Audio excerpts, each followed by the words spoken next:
Hello, welcome back to another Ruffa Sports Cards video. In today's video, I'm just going to be sharing my thoughts after setting up at the one-day SAC Card Show, the Sacramento Card Show at the Wyndham Hotel. It's a one-day card show that is hosted by Steve and Chris, and it is a pretty renowned and very well-beloved card show in Northern California. It's the longest reigning and running card show in all of Northern California, so it is indeed a staple. Stone Chase hosts a trade night afterwards as well. Stayed for some of that. It was a long day as a vendor, but a very fulfilling one, and I actually already went through the numbers. I did that instead of watching the Sunday night football game. Actually, I pretty much just wasn't really fully in the mood to watch football today, whether that's because I was tired or just maybe my fantasy football team hasn't been, or maybe my football team hasn't been doing good too. But just the motivation there to watch football today on Sunday just was not there for me. But nonetheless, it wasn't just because I was doing the numbers. It was just because I was finding more entertainment pricing out or seeing what I had value-wise for Pokemon and then doing the numbers and seeing what I actually sold. But nonetheless, I have these numbers here. We're going to be talking about the numbers associated with my revenue and the actual percentage, that I got per card on average, and just, certain things, the revenue, the what I spent and what my difference was in cash at the show and all that. I still actually have some inventory as well. I didn't sell through everything. I didn't expect to at all. I did think that some of these should have sold for sure. Just seeing like Ant-Man rookies there, little autograph action. Some Matt Cain, didn't expect all of them to sell, but I did sell some. White gold, 2-color patch, Cooper Cup, little Dylan Cruz autograph. Some of these definitely nice ones. Some more oddball stuff or niche stuff that I didn't really expect it, but like Quentin Nelson, I believe that one is. A gold wave autograph there, Tony Kukoc. You got Panini 1 numbered RPA, little Joe Burrow, Mickey Mantle. There's still some heavy hitters in here, some cool cards for sure. Even I have the Mahomes still, $480, PSA 10 pink swirl. Technically last one did $375, but or like three, I think somewhere in that range, but the other pink swirls did higher. But let's go into what my thoughts are and what the outlook of the hobby, or like what I think. Now, I'm going into this without a preconceived notion about what to expect at card shows out in the Sacramento area. So if you don't know, I'm gonna give you a little background. I'm currently located in Redding. I've lived here for pretty much close to around, probably the most I've ever lived in a town, but close to approaching the majority of my life. But Redding is about 2 hours and so away from Sacramento. So in a 2-hour radius, there's only one card show near me, and I'm in Northern California, which is really crazy to me. I'm amazed that it is. And actually, we didn't even have the card show up until I think around a year or so ago. So pretty crazy to think about, because I started without having a card show even close to me, and then somehow lucked into a card show event taking place within, I think, around a year after I started diving into selling cards and sports cards in general more and more. But so I never set up at a card show that way after that 2-hour radius, but I have set up, I think, 3 times now at the Redding card show, and I kind of switched my business model over to Pokemon vending as well, and sports cards, what I have for sports card inventory as well. But Pokemon does really go crazy in comparison to sports cards. I had, the last show I did was about $2,300 or so in inventory, in revenue that I sold, and I would probably guess more than half was Pokemon if I had to put a number to it. I didn't track as good as I'm going to now in the future, so hopefully I can kind of, get more, detailed answers in association with that. But the whole point is that I don't have a preconceived notion of a time period when repacks were super heavily dominated and people were selling every single thing, and people were buying out every single card in a case and selling it or buying it for 120%. I don't have that preconceived notion of, oh man, I could make $10,000 in a single day in revenue. So I'm going to share my thoughts and just show you that sometimes it's just really preconceived notions and stuff like that, because I heard a lot of people at the card show say they didn't do that good. It wasn't a crazy show. It was definitely slower in traffic, but I had a ton of sales and we did pretty well, I would say, in general. But so I spent a total cash amount of $2,158. Now a lot of that came from someone I knew and a couple purchases I did from him. He's actually getting out of the hobby a little bit, so we'll talk about that in an upcoming video. I didn't actually get any videos while at the card show other than like things I sold. So I'll be going over and making a video of me talking about what sold at the card show and what I traded for and all that, and like maybe why I did it, or just the general rundown on the what sold and what I traded for at the card show. But here we go. So that means that in cash to end the card show, I actually lost $860, but that obviously means that I had to hopefully make some money back, right? So cash revenue, and the table cost $75, by the way, in case you're wondering. Cash revenue here, this is the total amount I sold. Cash revenue was $1,298, and online payments. So I accepted Venmo. Don't really like doing that, and honestly, bring cash if you're going to go to card shows, but $640 on online payment. So in total here, the total revenue here was $1,938. So I sold $1,938. Well, technically I made $1,938. Technically I recouped that. I didn't really make that much money, but you get the point, right? So in trades, I actually traded $823 in value for about $820 in value. I was just kind of safely estimating what I intook, because you never know what you're going to get for cards and all that. And it's kind of just more or less showing. I kind of did 2 trades with individuals that why I did. I'll go over that in a future video. The next one will probably be a pickup video. My next videos will probably be a pickup video, and then what sold and what I traded for and all that video. And then the next one will be the last pickup video is probably what I'll do. Maybe I might have 3, but we'll see. So trades, very nice. There was two trades that I did with friend, and then 1 trade I didn't do with anyone I knew or anything like that. But total value bins sold. So I sold some value bin stuff. There was $3 to $20 in my value bins, and that sold $749 of value. So I didn't get that much money, but that was the value I got sold out of the value bins. And my total value in the showcases that sold was $1,564. So quite a bit sold in the showcases. Actually, a lot more sold in the value bins than I expected. Usually when I set up at the Reading show, I don't sell drastically as much as I did this time in the value bins, I feel like, but I could be wrong. That was also because I was kind of, putting in cards as they sold from the value bin and like certain things, but I don't think I also had $20 cards sitting out because I had to worry about the Pokemon as well.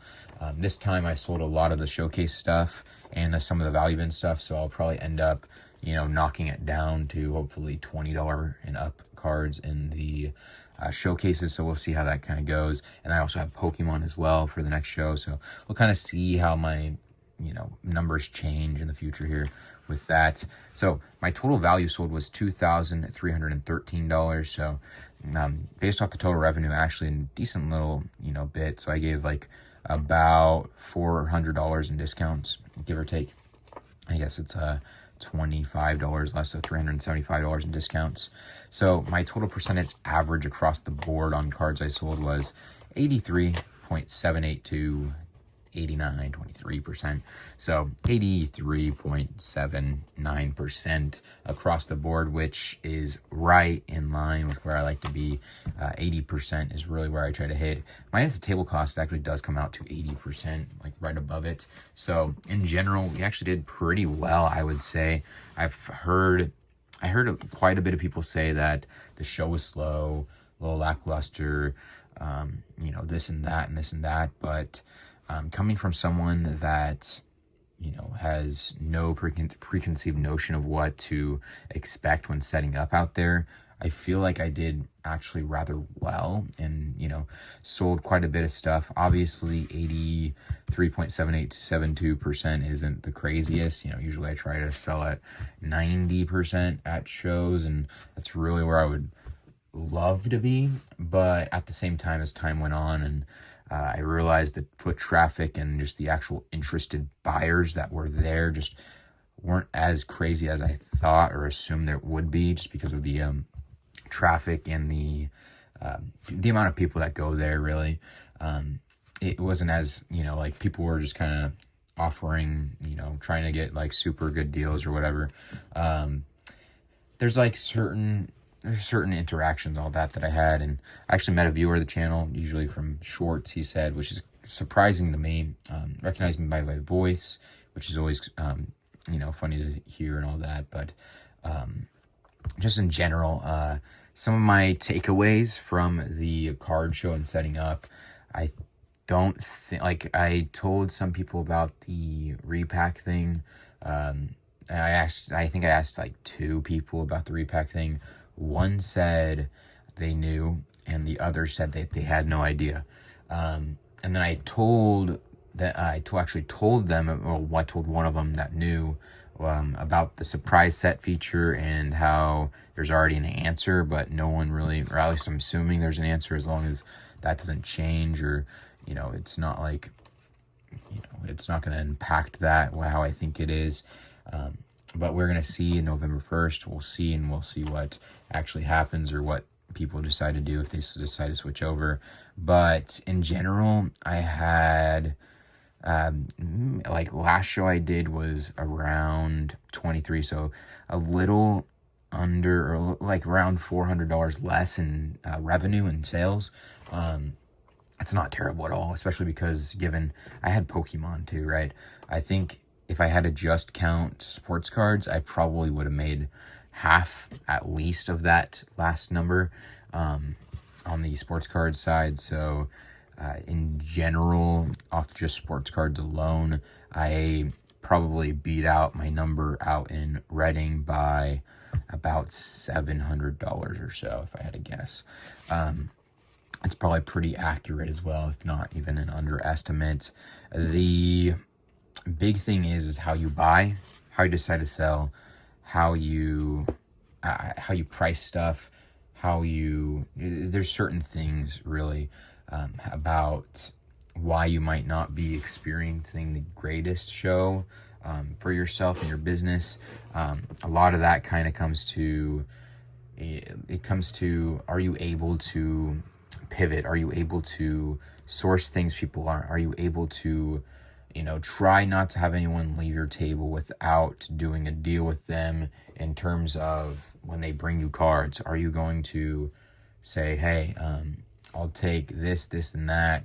And, obviously you want to be a little picky. Obviously there's always good deals, but if you're going to have somebody present to you, a whole stack of just randomness, and you can buy it all for pennies on the dollar, and you don't have an avenue to sell that, that's where you're losing the most money, I feel like.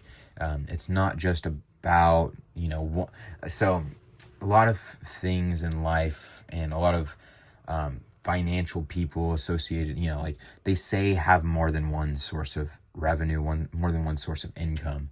And even in economics, and I think even my economics professor in college always said that you need 5 sources of income or revenue or something. Maybe he said 7, something of that sort. But you need your income. You need, probably stocks, dividends, something, you need business, he was listing off different income sources, but it's a number. I think it's 7, maybe it's 5, but you need more than one income source. So if your only income source and your revenue stream is actually card shows, that's probably the biggest issue. Obviously, you have eBay. Like, I can name off mine right here. Right, I have eBay, affiliate, sports card shows, technically a little Pokemon, but let's do it again. Let's go Whatnot, eBay, card shows. We'll just group Pokemon in with that. Technically, it's kind of a little different, but we'll just go 3. Technically, I have my personal collection that's worth money, that I just collect things. That kind of counts, not really a revenue, but maybe one day I'll sell, and that can be a revenue source. But stocks, affiliate revenue, AdSense, so that's already, you're approaching to 7, I think that is.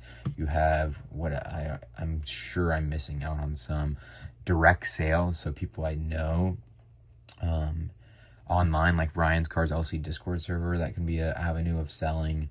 Potentially Instagram. I've sold 1 card on Instagram, but that's already 10. So if you can't name more than 1 or 2 or 3 things that you can sell on and have avenues to move cards, and you can't buy every single card that is reasonable and is you can make your margins behind it, I think that's where you're hurting yourself the most. It's also like, if you're gonna pay, you can't pay 80-90% for a $100 card and then have to be at $100 for a $100 card, right? People do that, right? And repackers were a big thing for a while, and a long time. People see people paying 85, 90, 95%, 100% on cards, when I feel like that's going to be a thing of the past, especially as time goes on, and repackers get shifted out of the ecosystem, the economy, and just the marketplace in general, because of the Whatnot crackdown, because of just certain things in general, right? As more and more as more and more platforms start to crack down, and less buyers, so repackers, go into the marketplace and go and buy up cards, the supply then rises, the demand falls. So what's going to happen there? It's going to be obviously a price difference. I'll just show you what that would, so you're going to, I'm not going to show it, but in general, it's going to be, you have market that'll hit each other and equal the actual price. So supply, demand, that'll be the price. Wherever the supply hits the demand is where the price settles at.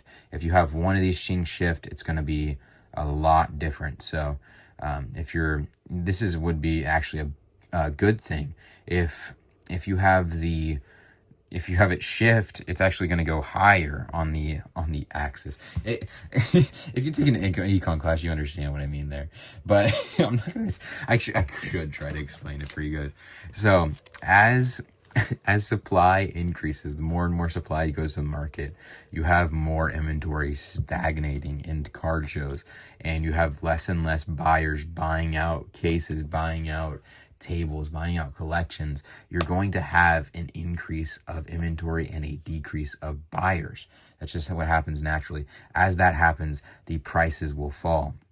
As prices fall, prices are going to the crazy thing is why would repackers pay 100% when they only are the people that are able to do repacks and move and sell repacks and all that? I already called this with somebody else, but prices are going to fall. I'm going to tell you guys this. Ready? Prices are more than likely probably going to fall, is my guess. I don't even think this pen works. It doesn't work. So prices are going to fall. This is what I think. Prices fall. And also the percentage people will pay is going to fall as well. What does that mean? That means prices in general, a $100 card is going to turn to a $70 card. And what are you going to be able to move that at? 80%. Probably more than likely, if you're lucky. If you're lucky, you'll get 80%. Because why would let's just use an example. Everyone knows Jeff Wilson has a repack, approved by PSA. Why would Jeff Wilson pay 100% if he now just wiped out the entire, not he just, I was just using that as a, an analogy was what.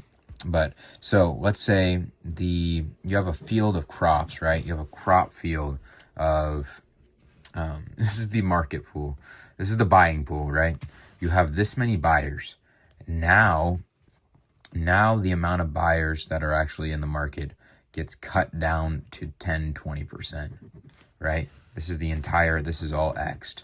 This is all X'd. You can't even find these no more. Why would they continue to pay that crazy percentage when these buyers aren't even paying a percentage anymore? They're not even paying a percentage, even close to it. So why would these ones pay the 120, 130% if these ones aren't even paying, 80% themselves anymore, or whatever they can pay, or whatever they decide to switch their business model to? It's going to decrease these prices they pay. It's going to decrease decrease everything. But the point is that a lot of people relied on repacks. They didn't even know it. That was why I didn't buy Kabooms. That's why I didn't buy Downtowns. That's why I didn't buy certain things, and still don't really. But the biggest thing is, why are you, you're paying so strong on. I buy out a lot of collections, right? A lot of things that I do, I know at the end of the day, hopefully I'm trying to minimize my losses. Hopefully I'm trying to maximize my returns. Really, I'm trying to hit 30% profit in total. And that's after, what I pay for gas, travel, food, name it, and that is included in that price. Supplies, whatever else, subscriptions, think of it as an expense, and it's in there. That's including the buying cost as well. So every single time I try to buy a collection, a card, a deal in general, across the board. Now, obviously, sometimes I'm going to lose money. Sometimes I'm going to make a lot more. Sometimes but I'm hoping to even it out across the board. Sometimes my cards won't sell too, right? So I'm going to have inventory stashed aside. And, but in general, my goal is 30% across the board in revenue, especially as should I say from the buy cost too? I should say from the buy cost is just 30% profits, right? If I said revenue, 30% profit from the buy cost, I think is what I'm trying to go for. Maybe it's in general. Maybe it's all cost. I think it's all cost. But 30% profit across the board. My point is that a lot of these cards are extra profit for me, the way I do things. I purchase, my big thing that I'm trying to do is purchase collections, purchase card show purchases, purchase buyouts, purchase lots, purchase singles, do deals. And because I sell on Whatnot, I can then sell at a card show better. Whatnot enables me to do everything better. It allows me to set stuff aside for eBay better. It allows me to set stuff aside for direct sales better. It enables me to do things. Find your Whatnot. It doesn't have to be Whatnot. Whatnot is slowly becoming more and more saturated with sellers, and but it doesn't have to be Whatnot. Find your anchor. If it's card shows, so be it. If it's direct sales, so be it. If it's eBay, so be it. Whatever whatever your anchor is that allows you to do everything and do it where it makes sense to do it, do it. If you can't, then there's no reason for it. Why are you doing it? Is it fun? You're having fun. That's hopefully, the biggest thing. If you're not doing this and having fun, and you can't do it, and you're not seeing why you should do it, or why you can't, why are you doing it? Figure out your why. Figure out your how. Figure out your what. Then the other answers will come into place also, right? What are you trying to say? How are you going to do it? When, where, why, how, what is your goal too is a big thing too. What your goals, should change as times change too. You're not going to get that 90%. You're not going to get that 95% average sale now. You're not going to get someone who goes and tries to buy out your entire table. You're not going to get that person that tries to buy out your entire showcase. I'm sure it'll happen, but the frequency at which it does at a percentage that you were okay at in the previous times are probably going to be lower as well. Now, obviously, that's not, some of it's not going to change. There's still TikTok that hasn't really cracked down yet. There's still, certain platforms that haven't cracked down yet. Not all of the repacks were sold through Whatnot, but there is a portion of them that were, and there was a hit, it seems like, because I literally only heard people say that they kind of did. It was a little slow show, or, some people were upset.